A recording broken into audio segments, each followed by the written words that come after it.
Dear students, good afternoon.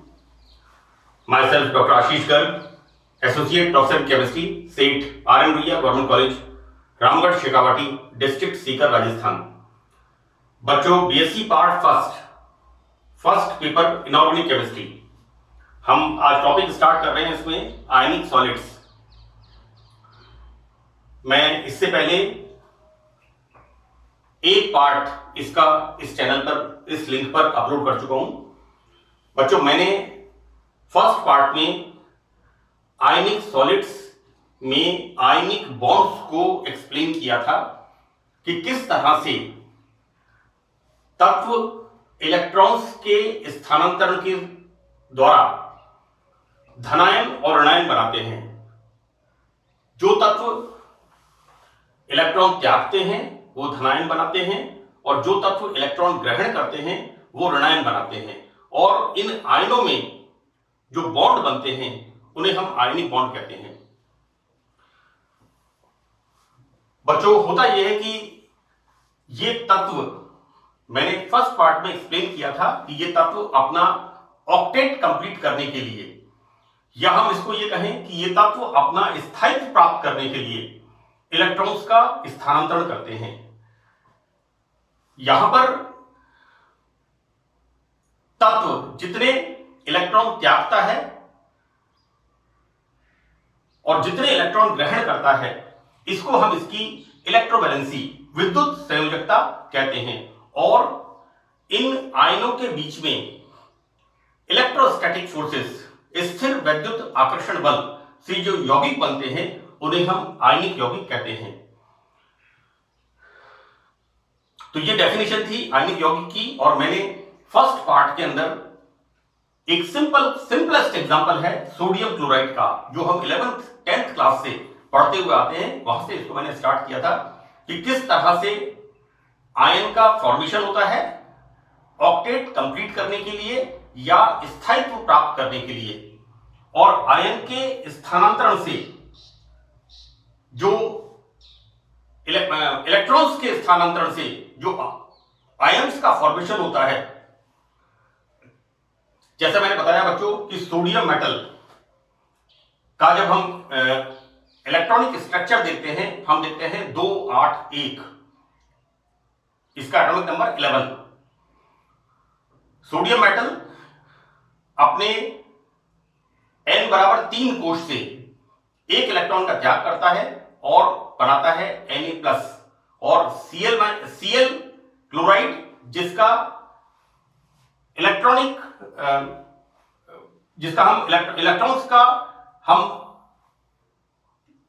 Configuration देखते हैं, हम देखते हैं कि वहां पर 287 यानी n बराबर 3 में एक इलेक्ट्रॉन की कमी होती है। तो क्लोरीन एक इलेक्ट्रॉन ग्रहण करके क्लोराइड आयन बनाता है, और इन आयनों के बीच में जो स्थिर वैद्युत आकर्षण बल होते हैं उन्हें हम कहते हैं आयनिक बंध। ये मैंने बच्चों आपको फर्स्ट लेक्चर में बताया था। और आयनिक बंध के बनने में कौन कौन सी ऊर्जाएं हम यूज करते हैं और कौन कौन सी ऊर्जाएं निकलती हैं। बच्चों देखिए, ऐसा है कि यहां पर मैंने इसको रिपीट किया है। सबसे पहले मैंने सोडियम क्लोराइड का एग्जांपल दिया था, और सोडियम मेटल एक सॉलिड तत्व है, सॉलिड एलिमेंट है। और सोडियम मेटल हम क्या करते हैं, सबसे पहले एस, हीट ऑफ सब्लिमेशन, ऊर्ध्वपातन ऊर्जा देते हैं। ये हम दे रहे हैं यहां पर। और ऊर्ध्वपातन ऊर्जा का मतलब होता है heat of sublimation solid to gas. किसी भी सॉलिड कंपाउंड को गैस में बदलने के लिए जिस ऊर्जा की आवश्यकता होती है वो होती है हीट ऑफ सब्लिमेशन। दूसरा आयनाइन ऊर्जा, यानी सोडियम मेटल से एक इलेक्ट्रॉन, सोडियम मेटल के बाहरी कोश से एक इलेक्ट्रॉन निकालने के लिए प्रयुक्त ऊर्जा आयनाइन ऊर्जा, ये भी हम खर्च करते हैं, देते हैं। तीसरा बच्चों, क्लोरीन Cl2, क्लोरीन मेटल को, क्लोरीन नॉन मेटल को, अधातु को, chlorine is a gas, right, now chlorine के अंदर जो Cl सिंगल बॉन्ड होता है उसको तोड़ने के लिए डिसोसिएशन एनर्जी, वियोजन ऊर्जा D। तो ये तो था हमारा जो हम ऊर्जा बॉन्ड बनाने के लिए देते हैं। और जो ऊर्जा बाहर निकलती है, एक तो सोडियम धातु से निकला हुआ एक इलेक्ट्रॉन जब Cl एटम में जुड़ता है तो ऊर्जा बाहर निकलती है, इलेक्ट्रॉन एफिनिटी, इलेक्ट्रॉन बंधुता, ये ऊर्जा बाहर निकलती है। और बच्चों जैसा मैंने आपको कहा कि जब सोडियम आयन और क्लोराइड आयन का फॉर्मेशन हो जाता है उसके बाद इन आयनों के बीच में स्थिर वैद्युत आकर्षण बल, तो ऊर्जा निकलती है U। दिस इज द जालक ऊर्जा, राइट। और बच्चों देखिए ऐसा है कि बंध बनने में हम ये तो ऊर्जा दे रहे हैं और ये ऊर्जा बाहर निकल रही है। पहली ऊर्जा है हीट ऑफ सब्लिमेशन, ऊर्ध्वपातन ऊर्जा। दूसरी ऊर्जा है आयनन ऊर्जा, आयोनाइजेशन एनर्जी। तीसरी ऊर्जा है डिसोसिएशन एनर्जी। एस का मतलब है सब्लिमेशन, सोडियम धातु सॉलिड को गैस में कन्वर्ट करने के लिए दी गई ऊर्जा। आयनन ऊर्जा सोडियम धातु की गैसियस स्टेट से बाहरी कोश से एक इलेक्ट्रॉन निकालने के लिए प्रयुक्त ऊर्जा, आयनन ऊर्जा। डी क्या है? Cl2 अणु को, मॉलिक्यूल को Cl एटम में बनाने के लिए Cl2 मॉलिक्यूल, यहां पर जो सिंगल बॉन्ड होता है उसको डिसोसिएट करने के लिए, वियोजन करने के लिए हम एनर्जी देते हैं, वियोजन ऊर्जा, राइट। तो बच्चों यहां पर बॉन्ड का निर्माण कब होगा? जब देने वाली ऊर्जा की तुलना में निकलने वाली ऊर्जा, ई का मतलब है इलेक्ट्रॉन एफिनिटी, किसी परमाणु के बाहरी कोश में एक इलेक्ट्रॉन जुड़ने पर जो ऊर्जा बाहर निकलती है, that is electron affinity. And you का मतलब है लैटिस एनर्जी, जब सोडियम धनायन और क्लोराइड ऋणायन का निर्माण हो जाता है तो इन आयनों के बीच में जो स्थिर वैद्युत आकर्षण बल होते हैं, इलेक्ट्रोस्टैटिक फोर्सेस होते हैं, तो इन स्थिर वैद्युत आकर्षण के फलस्वरूप बनता है सॉलिड आयनिक कंपाउंड, और जो एनर्जी बाहर निकलती है दैट इज लैटिस एनर्जी, जालक ऊर्जा, राइट। तो बच्चों यहां पर हम देखेंगे कि आयनिक बंध में आयनिक गुणों को प्रभावित करने वाले कारक कौन कौन से फैक्टर्स हैं जो आयनिक बॉन्ड में आयनिक कैरेक्टर्स को प्रभावित करते हैं। तो बच्चों पहला इसके अंदर यहां पर है धातुओं की ऊर्ध्वपातन ऊर्जा। बच्चों धातुओं की ऊर्ध्वपातन ऊर्जा का मतलब है हीट ऑफ सब्लिमेशन, यानी जैसा मैंने आपको कहा कि हम फर्स्ट स्टेप में सोडियम मेटल सॉलिड को गैस में कन्वर्ट करते हैं तो हम ऊर्जा देते हैं, तो इसका मान कम होना चाहिए, मतलब दी गई ऊर्जा या खर्चे की मात्रा कम होनी चाहिए। यहां पर दी गई ऊर्जा की मात्रा यानी हीट ऑफ सब्लिमेशन, बच्चों धातुओं की ऊर्ध्वपातन ऊर्जा का मान कम होना चाहिए, राइट। नंबर सेकंड पॉइंट इसके अंदर है धातुओं की आयनन ऊर्जा, राइट। आयनन ऊर्जा का मतलब है कि किसी परमाणु के बाहरी कोश से एक इलेक्ट्रॉन निकालने के लिए प्रयुक्त ऊर्जा, उसे हम कहते हैं आयनन ऊर्जा। यहां पर सोडियम मेटल एक इलेक्ट्रॉन त्यागता है, तो बच्चों आयनन ऊर्जा का मान भी कम होना चाहिए। तीसरा पॉइंट इसमें है बच्चों अधातुओं की वियोजन ऊर्जा, डिसोसिएशन एनर्जी।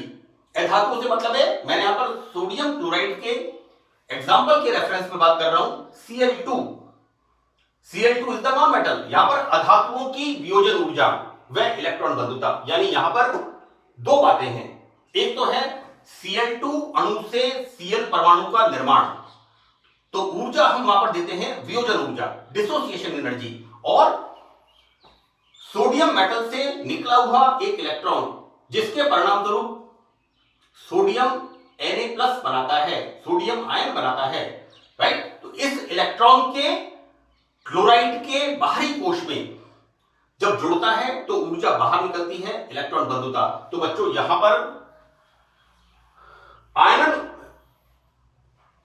वियोजन ऊर्जा वियोजन ऊर्जा कैसा है? एंडोथर्मिक, हमें यहां पर ऊर्जा देनी पड़ेगी, ऊष्मा शोषी प्रकरण है। जबकि इलेक्ट्रॉन बंधुता कैसा है? ऊष्माक्षेपी, एक्सोथर्मिक, यहां पर ऊर्जा बाहर निकलती है। तो बच्चों यहां पर वियोजन ऊर्जा इज द एंडोथर्मिक प्रोसेस, ऊष्मा शोषी प्रक्रम है, जबकि इलेक्ट्रॉन बंधुता एक ऊष्माक्षेपी प्रक्रम है। अतः वियोजन ऊर्जा का मान जितना कम होगा और इलेक्ट्रॉन बंधुता का मान जितना ज्यादा होगा, राइट, बॉन्ड कब स्ट्रॉन्ग होगा?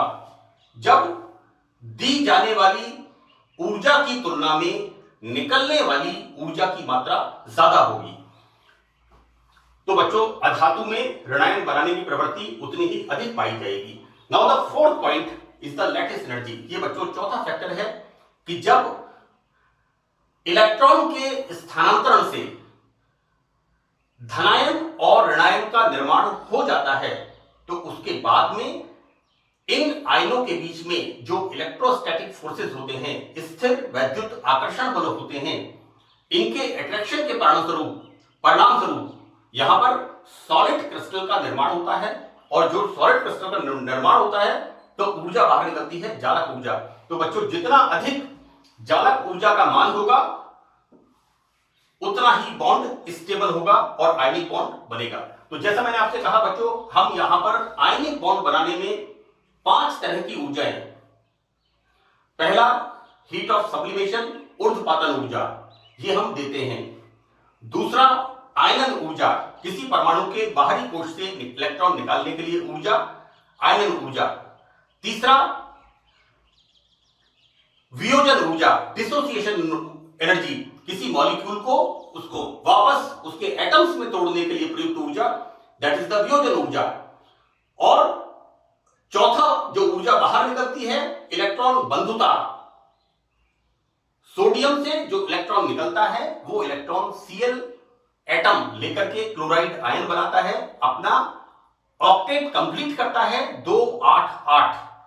ये मैंने आपको डायग्राम बना के फर्स्ट लेक्चर में बताया इस बात को। और तीसरा आयन बनने के बाद जो ऊर्जा बाहर निकलती है वो होती है जालक ऊर्जा, that is the lattice energy.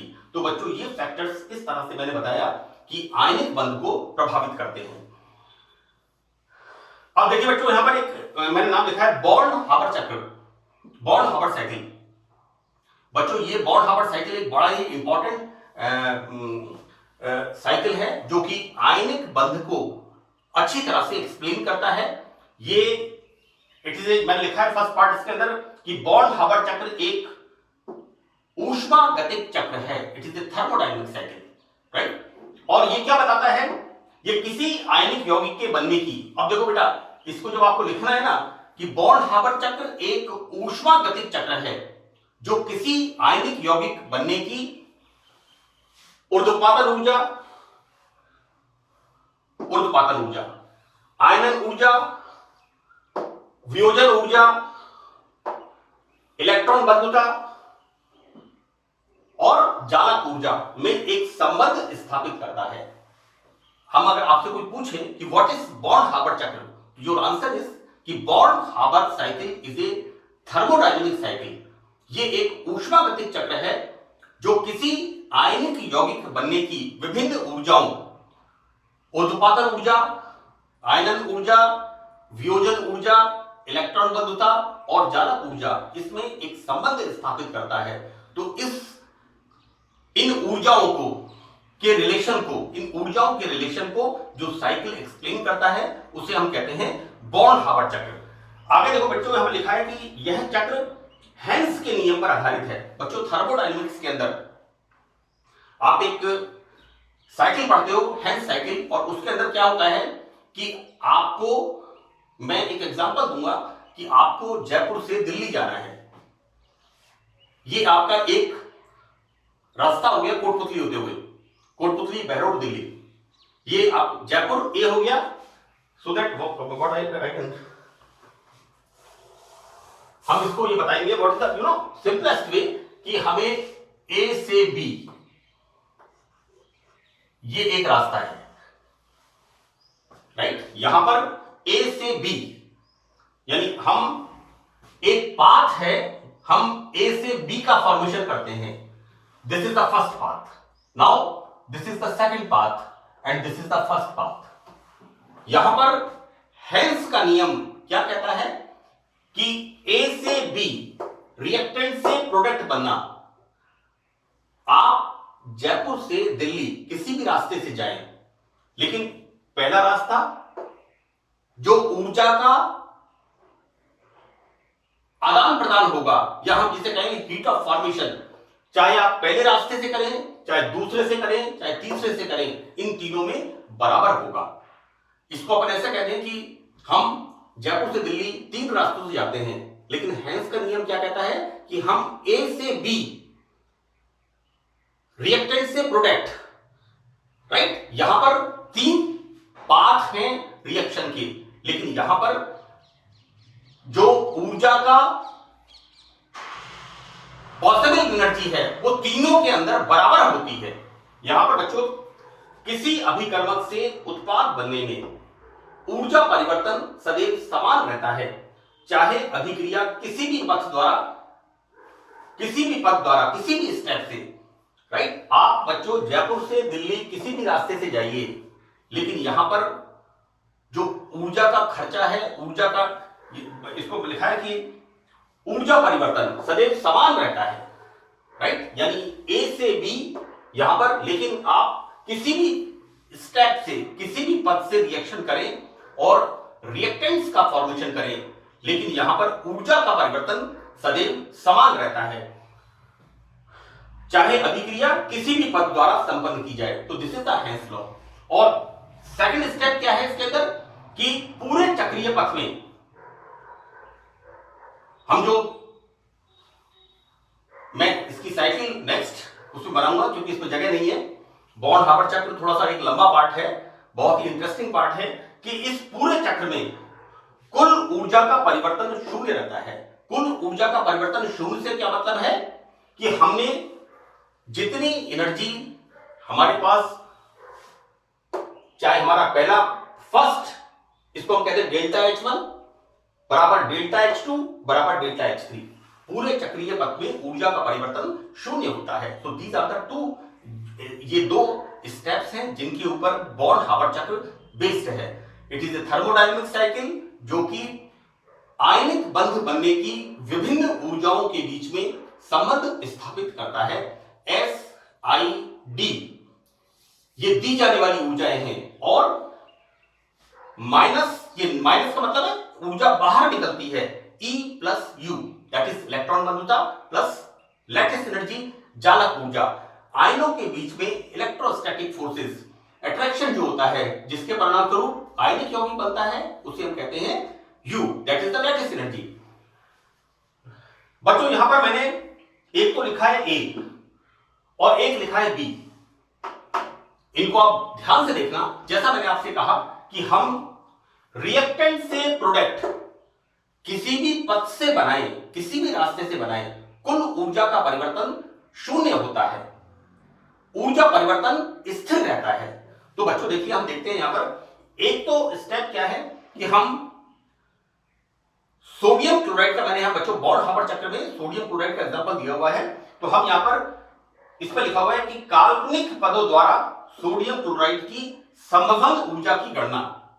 हम यहां पर स्टेप बाय स्टेप कि किस प्रकार Na+Cl- क्रिस्टल का निर्माण हुआ, इसकी हम एक इट्स ए थ्योरेटिकल स्टेप।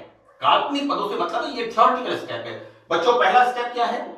पहला स्टेप हमने क्या किया था? S, मैंने हट बिठा दिया यहां पर, मैंने बोला था S+I+D। S का मतलब सबसे पहले सोडियम मेटल सॉलिड से सोडियम परमाणु गैस का निर्माण। हम यहां पर सॉलिड से गैस, तो कौन सी ऊर्जा यहां पर देंगे? ऊर्ध्वपातन ऊर्जा, हीट ऑफ सब्लिमेशन। सब्लाइम करेंगे हम तो सोडियम मेटल को S एनर्जी देंगे, हीट ऑफ सब्लिमेशन, और सोडियम गैस के अंदर परमाणुओं में इस एटॉमिक स्टेट, गैसियस स्टेट के अंदर अवस्था में आ जाएगा, राइट। कितनी एनर्जी दी हमने? S बराबर, यहां पर S बराबर 108.4 kilo joule per mole. Now the second step कि यहां पर सोडियम हमने पहले स्टेप में ऊर्ध्वपातन ऊर्जा देकर के सोडियम मेटल सॉलिड को गैस में कन्वर्ट किया, यानी एटम्स के अंदर इसको बदला। सेकंड स्टेप में सोडियम जो कि गैसियस स्टेट में होता है, हम ऊर्जा देते हैं आई।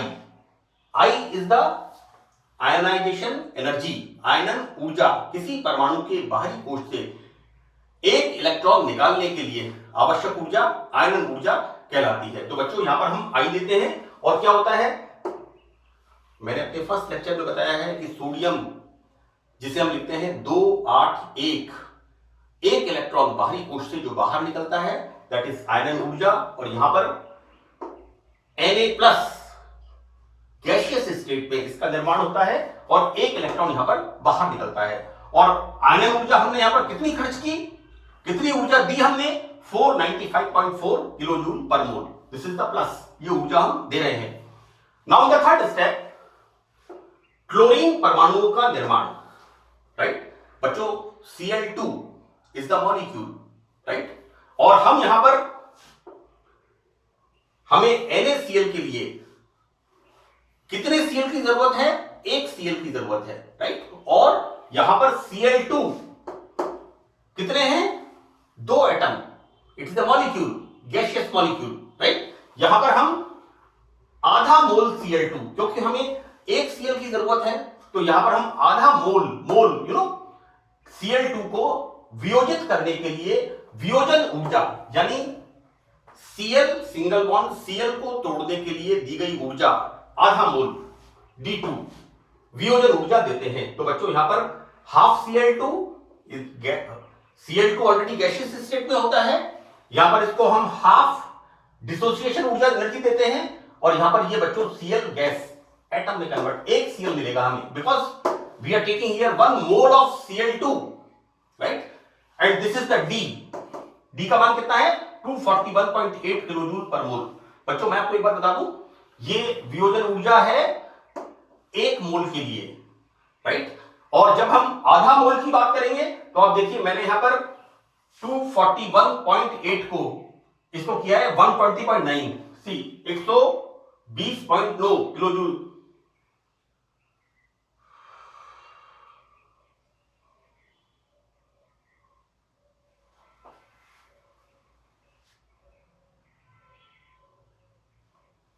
बच्चों इसका टोटल आप देखिएगा, ये टोटल आप देखिएगा इसका, यहां पर डेल्टा H1 मैं आपको बताता हूं आपके आगे। यहां पर देखिए, यहां पर ये जो एनर्जी है that is 241.8 kilo joule, 241.8 kilo joule. This is for 1 मोल, हमने यहां पर लिया है आधा मोल, राइट। इसका जब हम टोटल करेंगे ना तो टोटल के अंदर यहां पर मैंने इसका टोटल नहीं किया है बच्चों, टोटल आप कर लीजिएगा इसका कि फर्स्ट से सेकंड तक स्टेप्स को जोड़ने पर। And delta H1 is the, here heat of formation. Anyway, यहां पर D हमने यहां पर हाफ D हमें लिया है, तो हाफ D का मतलब यहां पर हो गया, मैं लिख देता हूं उसे यहां पर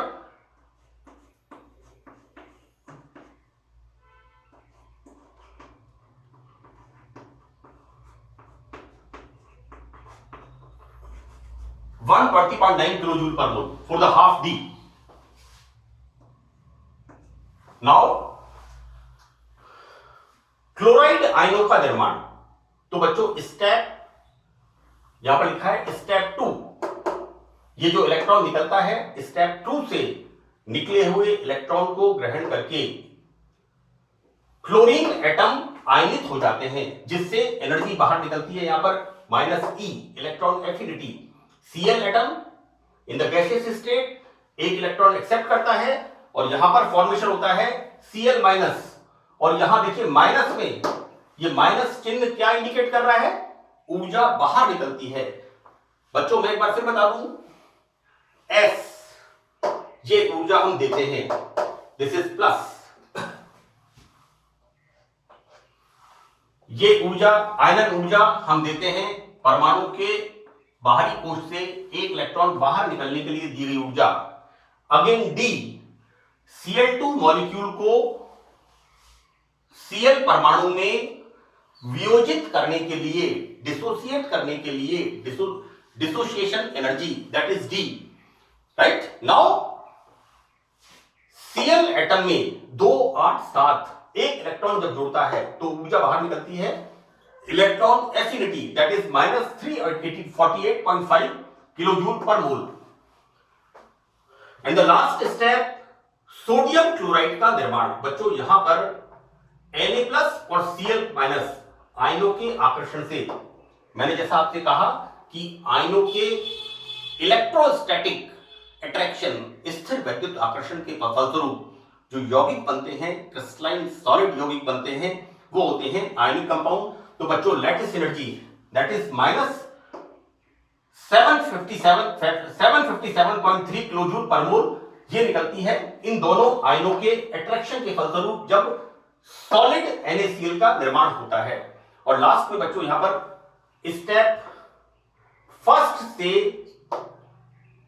फोर्थ तक स्टेप्स को जोड़ने पर बच्चों delta H1, this is the path 1 ए। हम यहां पर एक एक स्टेप में ये देख रहे हैं कि हमने हीट ऑफ सब्लिमेशन, उत्पादन ऊर्जा कितनी दी सॉलिड को गैस में बदलने के लिए। सेकंड स्टेप में यहां पर सोडियम मेटल से एक इलेक्ट्रॉन आयनाइजेशन एनर्जी बाहर निकालने के लिए दी गई ऊर्जा। And the third step, Cl2 molecule को Cl एटम में तोड़ने के लिए दी गई ऊर्जा, राइट। Cl एटम में परमाणु बनाने के लिए दी गई ऊर्जा, right. And the here lattice energy. तो बच्चों ये ऊर्जा ये तो निकलती है बाहर, देखिए ये माइनस में है, electron affinity and lattice energy. और ये ऊर्जा जो हमने खर्च की that is S plus I, this is I plus D। D कितना है? हाफ। बच्चों मैंने लिखा है यहां पर half D, 120.9 kilo joule per mole. ये इसका आप टोटल कर लेंगे और यहां पर आपका आ जाएगा कि स्टेप 1 में डेल्टा H1 क्या है? A, कि इस स्टेप में कुल कितनी ऊर्जा, इसे हम बोलते हैं हिंदी में संभवन ऊर्जा, हीट ऑफ फॉर्मेशन, कि NaCl के निर्माण में कितनी ऊर्जा बाहर निकलती है, that is the heat of formation. Now in the second step हम क्या करते हैं, एक बंद रिटार्ट लेते हैं और उस बंद रिटार्ट में this is the experimental value, right. हम इसका प्रायोगिक मान निकालते हैं। ये हमने एक एक स्टेप बाय स्टेप निकाला और यहां पर हम टोटल देखते हैं कि हमने 1 मोल सॉलिड सोडियम लिया, आधा मोल Cl2 गैस का लिया। बच्चों आधा मोल क्यों लिया? क्योंकि हमें एक Cl परमाणु की जरूरत है, एक Cl एटम की जरूरत है, राइट। तो बच्चों किसी बंद रिटार्ट में क्रिया कराते हैं तो ये रिएक्शन कैसी होगी? एक्सोथर्मिक। ऑब्वियसली यहां पर ऊर्जा बाहर निकलती है, हमने देखा यहां पर delta H1, this is the ऊर्जा यहां पर बाहर निकलती है। तो बच्चों यहां पर हम क्या देखते हैं कि ये क्रिया ऊष्माक्षेपी है, एक्सोथर्मिक है, अतः ऊर्जा का माप प्रयोगों से करते हैं और यही सोडियम क्लोराइड की -Q। -Q का मतलब बच्चों संभवन ऊर्जा, हीट ऑफ फॉर्मेशन। तो बच्चों -Q को हम क्या कह सकते हैं? Delta H2। This is the second path कि यहां पर हम सीधा सीधा एक बंद रिटार्ट के अंदर रिएक्शन कराते हैं और इस बात का मेजरमेंट करते हैं कि कुल कितनी ऊर्जा बाहर निकली, राइट। ये तो बात हमारी दूसरे स्टेप की हुई और पहले स्टेप के अंदर हमने स्टेप बाय स्टेप देखा कि हमने कितनी हीट ऑफ सब्लिमेशन दी, कितनी हीट ऑफ आयनाइजेशन दिया, कितना डिसोसिएशन एनर्जी दी, फिर कितनी इलेक्ट्रॉन एफिनिटी बाहर निकली और कितनी लैटिस एनर्जी आयनों के आकर्षण के फलस्वरूप जब आयन गैसियस स्टेट से सॉलिड स्टेट में आते हैं तो कितनी ऊर्जा बाहर निकली, राइट। तो बच्चों इसका टोटल दैट इज -Q। तो this Q is the heat of formation, right. यहां पर बच्चों देखते क्या है, रिएक्शन क्या होती है? Sodium 1 mole solid plus half mole Cl2 gas and it forms NaCl. It's a crystal solid और एनर्जी Q बाहर निकलती है, that is -Q, heat of formation, right? Now बच्चों हम देखते क्या है, डेल्टा H2 जो सेकंड पाथ में एनर्जी निकली है that is -Q, राइट? तो बच्चों हम देखते क्या है, हेंस के नियम से डेल्टा H1 बराबर डेल्टा H2 और -Q का मतलब है हीट ऑफ फॉर्मेशन। यहां पर दोनों पाथ से हम कैलकुलेशन करते हैं। मैंने बच्चों सारी वैल्यूज लिखी हैं, आपसे मेरी रिक्वेस्ट है इनका आप जोड़ बाकी आप कर लीजिए। ई का मान कितना है यहां पर, ई का मान यहां पर है -348.5 प्लस यू का मान यहां पर कितना है -757.3। बच्चों ये माइनस क्यू जो एनर्जी बाहर निकलती है और यहां पर माइनस का मतलब है निकलने वाली ऊर्जा और यहां पर plus S sublimation energy plus I, this is the I 495.4 kilojoule पर मोल एंड बच्चों हाफ डी, इसको ध्यान रखना है, इसको आधा करना है आपको क्योंकि ये है मान डी का और ये प्लस का साइन क्या है, ऊर्जा बाहर निकलती है। तो इस प्रकार से हम बॉर्न हापर चक्र में ये देखते हैं कि हम सोडियम क्लोराइड का निर्माण चाहे तो हम स्टेप ए से करें या स्टेप बी से करें, रिजल्ट क्या आता है, हेंस का नियम, दैट इज डेल्टा H1 बराबर डेल्टा H2। बच्चों इसका एक छोटा सा साइकिल प्रेजेंटेशन है, वो मैं पार्ट 3 के अंदर उसे बनाऊंगा और उसको मैं आपको एक्सप्लेन करूंगा और बॉर्न हाबर साइकिल के जो एप्लीकेशंस हैं उसकी बात हम पार्ट 3 में करेंगे। मुझे उम्मीद है कि आपको ये एक्सप्लेनेशन समझ में आया होगा। So that's all in this lecture, thank you.